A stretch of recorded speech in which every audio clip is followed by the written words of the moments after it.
ॐ श्री परमात्मने नमः।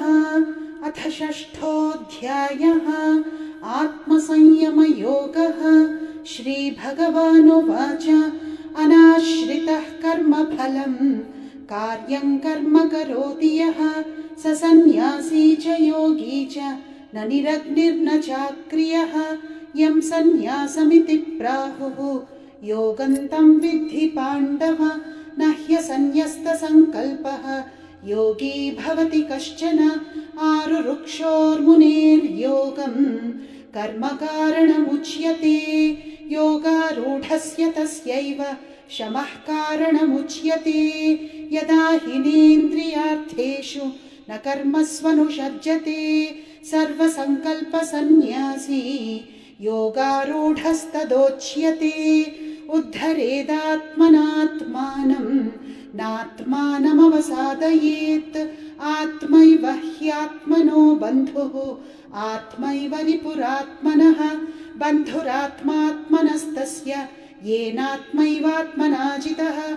अनात्मनस्तु शत्रुत्वे वर्तेतात्मैव शत्रुवत्।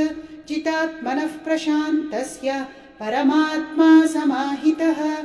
शीतोष्णसुखदुःखेषु तथा मानापमानयोः ज्ञानविज्ञानतृप्तात्मा कूटस्थो विजितेन्द्रियः। युक्त इत्युच्यते योगी समलोष्टाश्मकाञ्चनः। सुहृन्मित्रार्युदासीन मध्यस्थद्वेष्य बन्धुषु साधुष्वपि च पापेषु समबुद्धिर्विशिष्यते। योगी युञ्जीत सततम् आत्मानं रहसि स्थितः।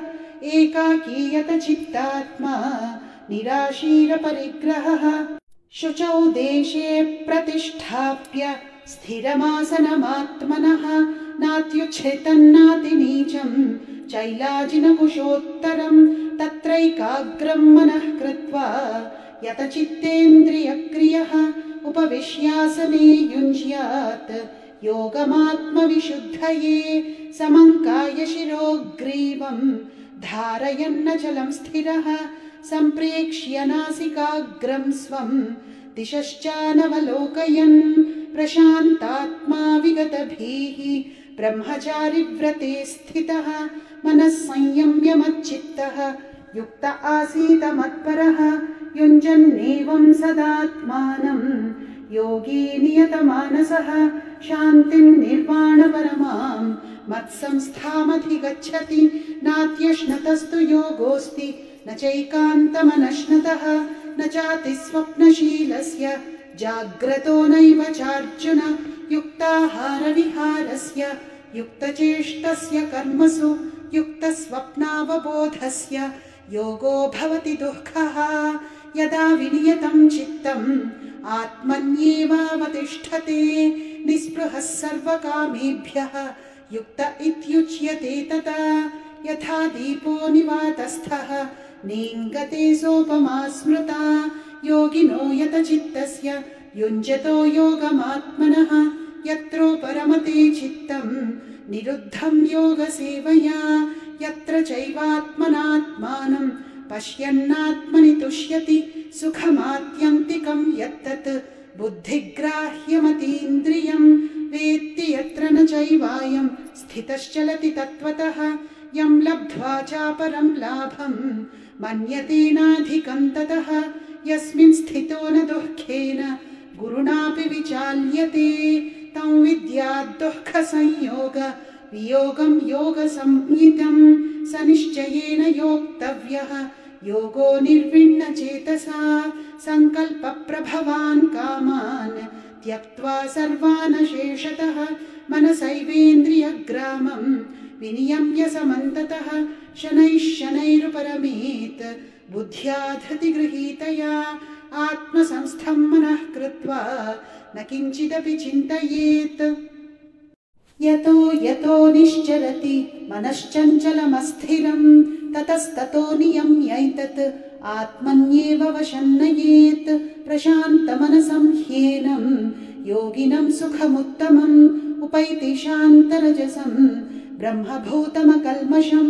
युञ्जन्नेवं सदात्मानं योगी विगतकल्मषः सुखेन ब्रह्म संस्पर्शम् अत्यन्तं सुखमश्नुते सर्वभूतस्थमात्मानं सर्वभूतानि चात्मनि ईक्षते योगयुक्तात्मा सर्वत्र समदर्शनः यो मां पश्यति सर्वत्र सर्वं च मयि पश्यति तस्याहं न प्रणश्यामि स च मे न प्रणश्यति सर्वभूतस्थितं यो मां भजत्येकत्वमास्थितः सर्वथा वर्तमानोऽपि स योगी मयि वर्तते आत्मौपम्येन सर्वत्र समं पश्यति योऽर्जुन सुखं वा यदि वा दुःखं स योगी परमो मतः अर्जुन उवाच योऽयं योगस्त्वया प्रोक्तः साम्येन मधुसूदन एतस्याहं न पश्यामि चञ्चलत्वात् स्थितिं स्थिरां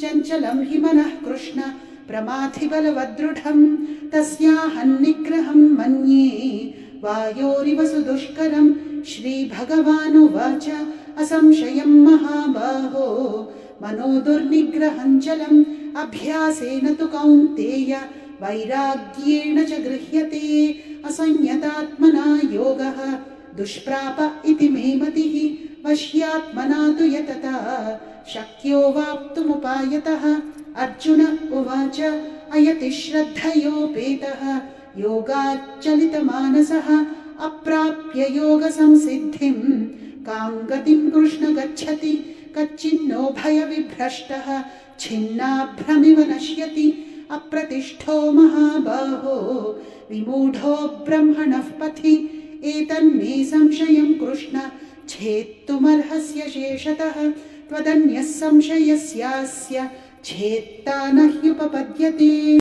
श्रीभगवानुवाच पार्थ नैवेह नामुत्र विनाशस्तस्य विद्यते न हि कल्याणकृत् कश्चित् दुर्गतिं तात गच्छति प्राप्य पुण्यकृतां लोकान् उषित्वा शाश्वतीः समाः शुचीनां श्रीमताङ्गेः योगभ्रष्टोऽभिजायते अथवा योगिनामेव कुले भवति धीमताम् एतद्धि दुर्लभतरं लोके जन्म यदीदृशं तत्र तं बुद्धिसंयोगं लभते पौर्वदेहिकं यतते च ततो भूयः संसिद्धौ कुरु नन्दन पूर्वाभ्यासेन तेनैव ह्रियते ह्यवशोऽपि सः जिज्ञासुरपि योगस्य शब्दब्रह्माति वर्तते प्रयत्नाद्यतमानस्तु योगी संशुद्धकिल्बिषः अनेकजन्म संसिद्धः ततो याति परां गतिं